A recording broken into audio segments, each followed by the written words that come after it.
நம்ம இன்னைக்கு வந்திருக்கக்கூடிய இடம் பாத்தீங்கன்னா, எங்க பால் கொண்டு போய் ஊத்திட்டு இருக்கிறீங்க? வெளியே கறக்கிறது பூரா கோயம்புத்தூர் சப்ளை. 50 ரூபா 60 ரூபா அப்படியே பண்ணையில வந்து எடுத்துட்டு போற மாதிரி இருந்தால் வெற்றி அடையல. தண்ணி வாட்டர் தண்ணி விற்கிது பாருங்க. இன்னைக்கு அது விற்கிதப்பா 20 ரூபா.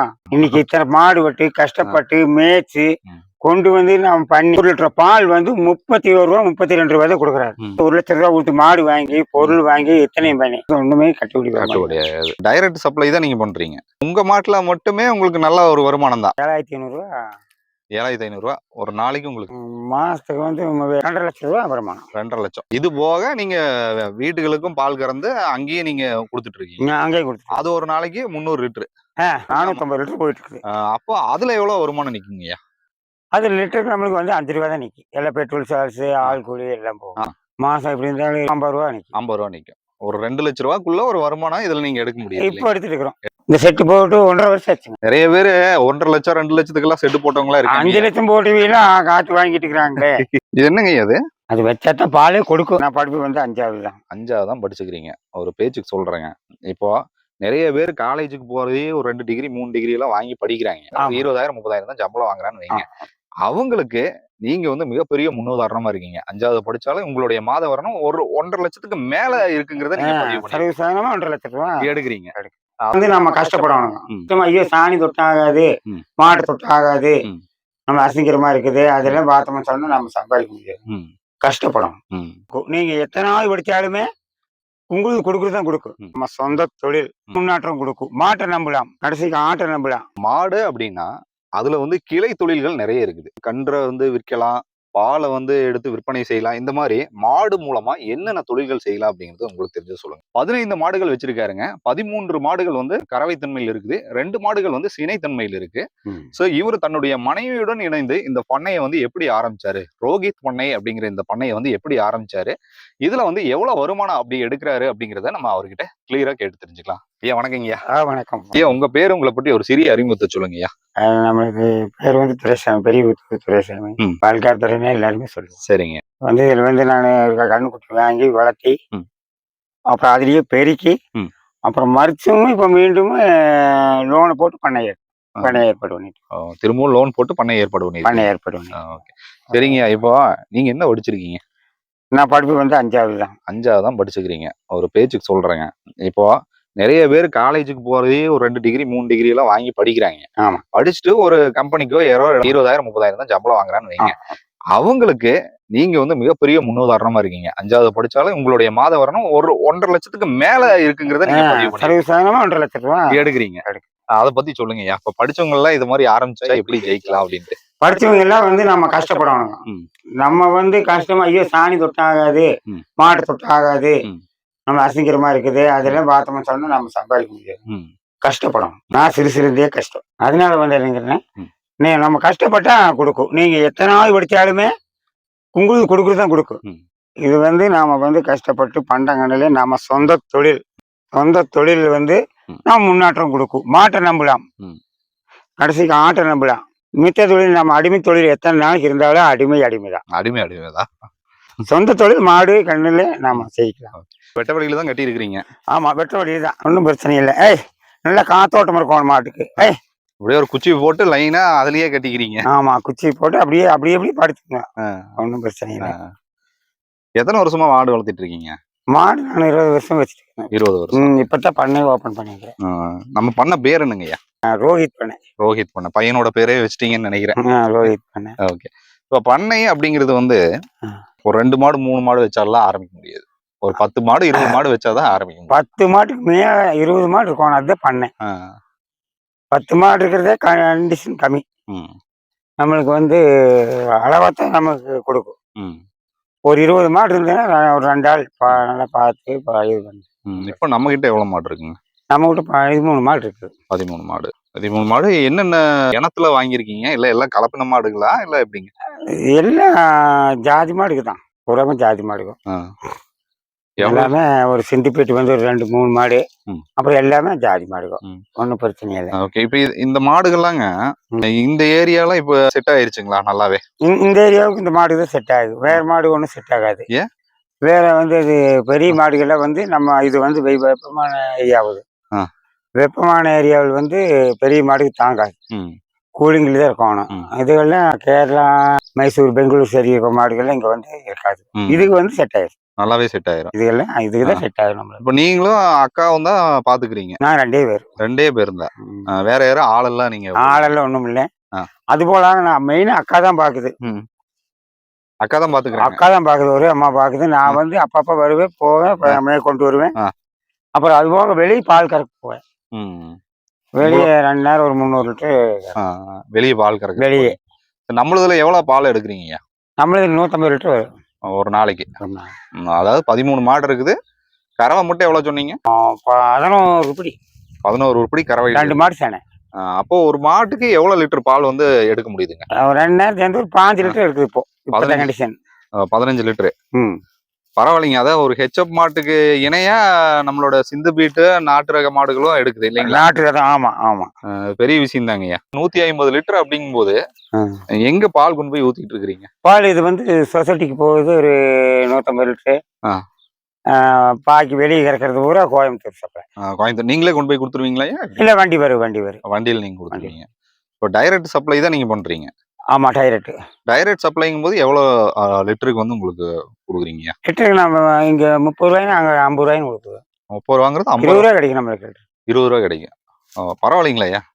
லிட்டருக்கு 20 ரூபா கிடைக்கும். இப்போ உங்க மாட்டுல மட்டுமே உங்களுக்கு நல்ல ஒரு வருமானம் தான். ஒரு 50 ரூபாங்கிறது ஒரு 150 லிட்டருக்கு அப்படிங்கும்போது ஒரு நாளைக்கு எவ்வளவு வருமானம் கிடைக்குங்க? ஒரு நாளைக்கு 150 லிட்டருங்கிற போது 50 ரூபா 5500 ரூபா. 7500 ரூபா ஒரு நாளைக்கு உங்களுக்கு. மாசத்துக்கு எவ்வளவு வருமானம் கிடைக்குங்க?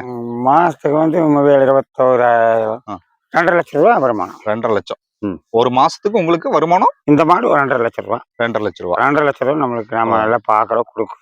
செலவு எவ்வளவு போகுதுங்க? செலவு வந்து 1.25 லட்சம் போகுது. 1.25 லட்சம் போயிடும். 1.25 லட்சம் நம்மளுக்கு நிக்கும். நம்மளுக்கு இது போக நீங்க வீட்டுகளுக்கும் பால் கறந்து அங்கேயே நீங்க கொடுத்துட்டு இருக்கீங்க? அங்கேயே கொடுத்து அது ஒரு நாளைக்கு 300 லிட்டரு. இது ஒரு 450 லிட்டர். 450 லிட்டர் போயிட்டு இருக்கு. அப்போ அதுல எவ்வளவு வருமானம் நிக்குங்கய்யா? அது லிட்டருக்கு நம்மளுக்கு வந்து 5 ரூபா தான் நிக்கும். எல்லாம் பெட்ரோல் சார்ஜ், ஆள் கூலி எல்லாம் போகும். அது எவ்வளவு நிக்குங்க ஒரு 300 லிட்டர்? அது சுமார் ஒரு மாசம் எப்படி இருந்தாலும் ஒரு 300 லிட்டர் ஒரு 50 ரூபா நிக்கும். 50 ரூபா நிக்கும். ஒரு 2 லட்சம் ரூபாய்க்குள்ள ஒரு வருமானம் இதுல நீங்க எடுக்க முடியும். இப்போ எடுத்துட்டு இருக்கீங்க. ஆனா தீவன செலவு எல்லாம் கொஞ்சம் கம்மியாச்சுன்னா பரவாயில்லைங்கய்யா. மழை பெஞ்சுன்னா ஒன்றும் பிரச்சனை இல்லையே. இப்போ மாடு அப்படின்னா அதுல வந்து கிளை தொழில்கள் நிறைய இருக்குது. ஒரு மாடுன்னு எடுத்துட்டா அதுல வந்து மாடை கன்றை வந்து விற்கலாம், பாலை வந்து எடுத்து விற்பனை செய்யலாம். இந்த மாதிரி மாடு மூலமா என்னென்ன தொழில்கள் செய்யலாம் அப்படிங்கிறது உங்களுக்கு தெரிஞ்சு சொல்லுங்க. மாட்டு மூலமா நம்ம லோன் எடுக்கலாம், பால் விற்கலாம், முன்னேற்றம் கொடுக்கும். காலையில் எந்திரிச்சோம்னா பசுமாட்டு முகத்தில் வச்சாலே நமக்கு கிடக்க நல்லா இருக்கும்.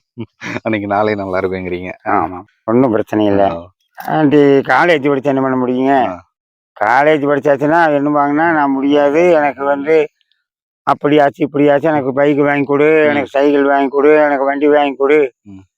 அப்புறம் போய் ஒரு ஆக்சிடென்ட் ஆயாச்சுன்னா அதோட அந்த வண்டியை முடிச்சது, ஆளு முடிஞ்சது. இது வந்து அப்படி இல்லையே.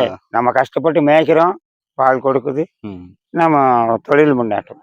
ஆடுக்கும் பார்த்துக்க முறை வந்து தவிடு புண்ணாக்கு நல்ல குணத்தோடு வச்சிருக்கோம். தவிடு கொடுக்கணும், புண்ணாக்கு பருத்தி கொட்டை வாரத்துக்கு ஒரு நடை கழுவி விடணும், குளிப்பாட்டி விடணும். இப்போ 3 மாதத்துக்கு ஒருக்கா தடுப்பூசி விடணும். அப்புறம் அதுக்கு மேல் பண்ணி வந்து 3 மாதத்துக்கு பூச்சி மாத்திரை கொடுக்கணும். அப்புறம் அது சத்து இல்லைன்னு சொன்னால் கால்சியம் டானிக்கே மெடிக்கலில் கொடுப்பாங்க. கவர்மெண்ட்டுக்கு எழுதி போட்டோம்னா நம்மளுக்கு கொடுப்பாங்க. வேணா கால்சியம் டானிக் கொடுக்கலாம். அப்புறம் அது போல் நம்ம டெவலப் டானிக்கும் வாங்கி நம்ம கொடுக்கலாம். மாட்டுக்கு நல்லா ஆரோக்கியமாக இருக்குது. தீன் நல்லா தீன் கொடுக்கணும். நல்லா பசுமாட்டுக்கு நம்ம அந்த அளவுக்கு நம்ம கொடுக்குறோமோ அந்த அளவுக்கு நம்மளுக்கு சல்வி கொடுக்கணும். பிரச்சனை இல்லை. மாடு வச்சிருக்கிறது நல்லா ஆண்டி பார்க்க நல்லா பாராம இருக்கணும். 3 நேரம் தண்ணி காட்டணும். ஒரு நாளைக்கு 3 நேரம் மேய வைக்கணும். மசால் அது போல மக்கால் சோளத்தட்டு இது எல்லாம் வச்சோம்னா நல்லா நம்மளுக்கு பால் கொடுக்கும். இது இடம் வந்து நம்ம இடங்களா ஐயா? ஆமாம்மா, நம்மளோட இடம் தான். எவ்வளோ ஏக்கருங்க ஐயா நம்மளது இருக்குங்க? 2.5 ஏக்கரா இருக்குது. 2.5 ஏக்கரா வச்சிருக்கீங்க. 2.5 ஏக்கரால எவ்வளோ மசால் புல்லெல்லாம் எவ்வளோ பயிரிட்டு இருக்கீங்க? மசால் புல்லெல்லாம் 2.5 ஏக்கராவில் போட்டோம்னா 20 மாடு 30 மாடு காப்பாற்று. இப்போ நீங்கள் எவ்வளோ போட்டிருக்கீங்க? இப்போ கொஞ்சம் தான் போட்டுக்கிறேன். விதைக்களவாக போட்டுருக்கேன் சாமி. நீ போடுறேன் மக்கால் சோளம் 3 ரூபா. நீ மழை வந்தால் தான், மழை இல்லாமல் விற்கிது. நீ மழை வந்ததுன்னு சொன்னால் நாங்கள் உடனே மக்காச்சோளம் உணவோம் எல்லாமே நாங்கள் பண்ணுவோம். மாடுகளை வந்து நீங்கள் ஷெட்டில் வந்து எப்போ கட்டுவீங்க? வெளியெல்லாம் எப்போ கட்டுவீங்க? சாயந்தரம் 6-7 மணிக்கு மேல வந்து ம். நல்லா காத்தோட்டமா காட்டுக்குள்ள கட்டிக்கலாம். ம். அப்புறம் 7 மணிக்கு மேல மணி காலையில 9-10 மணிக்கு போது நம்ம ம். சாலை கொண்டு வரோம். ம். அந்த அளவுக்கு நம்ம சாலை கொண்டு போனோம்னாத்தா ம். வெயில் முடிஞ்ச அளவுக்கு நம்ம வெயில் விடக்கூடாது. ம். மாடு வந்து நல்லா குளிப்பாட்டி குளிர்ச்சியே இருக்கணும். ம். ரொம்ப சாணியடியா இதுல எல்லாம் விட்டோம்னா மாடுகள் வேலைக்காகாது. ம். ம். நல்ல பாதுகாப்பு வச்சுக்கோங்க. ஐயா, சிறு வயதுல இருந்தே நீங்க இந்த அனுபவம் வந்திருக்கு உங்களுக்கு கண்டிப்பா. யாருகிட்ட கத்துக்கிட்டீங்க? யாருக்கிட்ட அப்பா வந்து சிறுசுலேருந்தே நம்ம வந்து அப்படியே ஒரு ஆடு வாங்கி கொடுத்துதுங்க. ம். அதனால நான் அப்படியே ஒன்று வாங்கி ஆடு வாங்கி கோழி வாங்கி மாடு வாங்கி சிறுசுலேருந்தே நானே கற்பகமா இது பண்ணிட்டு இருக்கேன். ஆரம்பத்துல நீங்க 30 வருஷத்துக்கு முன்னாடி 40 வருஷத்துக்கு இருக்கும். அந்த ஒரு 40 வருஷத்துக்கு முன்னாடி இந்த தொழிலுக்குள்ள நீங்க வரும்போது எவ்வளவு பள்ளிக்கூடம் வருமானம் வேண்டாம். இருந்துச்சுங்க? எவ்வளவு வருமானம் இருந்துச்சு? அப்போ ஒன்றும் கிடையாது. ம். அளவா 2 ஆடு ஒரு ஆட்டு இருந்தது. ஆ. அப்புறம் பள்ளிக்கூடம் போனேன். ஒன்றுமே முடியல. சாப்பாட்டுக்கு வழி இல்லை. ஆ. சரி வேண்டாம்னு சொல்லி நாங்கள் வந்து வேண்டாம் 2 ஆட்டுக்குட்டி வாங்கி கொடுங்க நான் மேய்ச்சிக்கிறேன். ம். மேய்ச்சி நம்ம பண்ணிக்கலாம்னு சொல்லி 2 ஆட்டுக்குட்டி வாங்கினேன். ம். அதுலேயே ஒரு வருஷங்கிற போது ம். 50-60 இப்படி ஆயிடுச்சு. அதுலேயே முன்னேற்றம் கொடுத்தது ஆடுகளை. அப்புறம் அதுக்கு மேற்படி வந்து தான் ம். மாடுகள் ஒன்றா வாங்கி எல்லாம் சேர்த்து எல்லாம் பண்ணிட்டு இருக்கோம். ம். அப்படியே நீங்க தொன்று தொட்டு அப்படியே கொண்டு வந்திருக்கீங்க. ஆமா. இந்த உருளைக்கிழங்கு எடுத்துக்குவோம். சோ இந்த கிழங்கு மாடுகளுக்கு வந்து கட் பண்ணி தான் கொடுப்பீங்க. கட் பண்ணி கொடுப்போம். இதுல இருக்கக்கூடிய சத்து தன்மை என்ன இருக்கு? என்ன இதுல சத்து? இருக்கக்கூடிய சத்து தன்மை பால் கொடுக்கு. ஆ. மாட்டுக்கு வந்து நல்லா கொஞ்சம் இதா இருக்கு. ஆ. மாட்டு வந்து உருளைக்கிழங்குல வந்து பலம் இருக்கு. ஆ. வந்து இது வந்து கடையில கிலோ வந்து ஆ. 10 ரூபாய்க்கு கிலோ கொண்டு வந்து இருக்காங்க. ம். வாரத்துக்கு எப்படி இருந்தாலும் 50 மூட்டை இருக்கு. 50 மூட்டை இறக்கிறீங்க. அது என்ன லோடுக்கு வந்து என்ன ஒரு மூட்டை வந்து என்ன ரேட்டுக்கு நீங்க வாங்குறீங்க? மூட்டை வந்து 250 ரூபா வரும். 250. ஒரு 50 லோடுங்கும்போது வாரத்துக்கு வந்து 50 மூட்டை வரும். 50 மூட்டை. 10 மாட்டுக்கு 50 மூட்டை. 50 மூட்டை.